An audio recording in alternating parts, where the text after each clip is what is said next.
এই প্রজেক্টটি করার জন্য আমাদের দেখতে পাচ্ছেন এই জিনিসগুলোর প্রয়োজন হবে। এখানে একটি আরডুইনো উনো রয়েছে এবং এখানে রয়েছে একটি আল্ট্রাসনিক সেন্সর, যেটি কিনা ডিস্টেন্স বা অবস্টেকল ডিটেক্ট করতে কাজে লাগে, এবং এটি হলো একটি মাইক্রো সার্ভো। এখানে দেখতে পাচ্ছেন কিছু জাম্পার ওয়্যারও আমাদের প্রয়োজন হবে।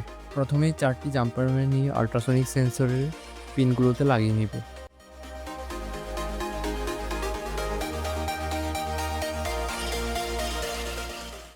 দেখতে পাচ্ছেন লাগিয়ে নিয়েছি। এবার আল্ট্রাসনিক সেন্সরের যে ভিসিসি পিনটি রয়েছে, এটি আমরা ডিরেক্টলি আরডুইনো উনো 5 ভোল্টে কানেক্ট করব। এখানে দেখতে পাচ্ছেন 5 ভোল্ট এখানে রয়েছে, তো আমি 5 ভোল্ট, এটা হচ্ছে V in, ground and VCC,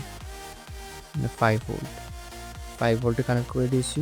এবং যে গ্রাউন্ড রয়েছে বা নেগেটিভ ওয়্যারটি রয়েছে, সেটি আমরা আরডুইনোর যে কোনো একটি গ্রাউন্ডে কানেক্ট করে দিতে পারবো। তো আমি এই গ্রাউন্ডটিতে কানেক্ট করে দিলাম।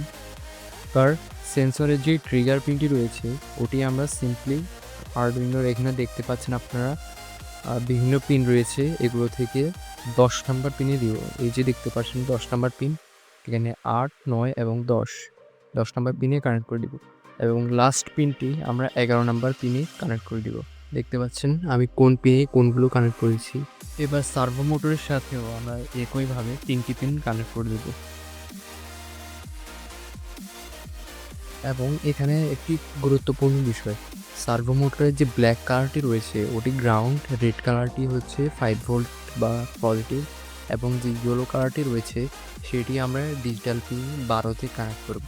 এখানে একটি বিষয় খেয়াল রাখা যে আমরা সার্ভো মোটরের জন্য যে 5 ভোল্টই নিব, সেটি আমরা এখান থেকেও নিতে পারি।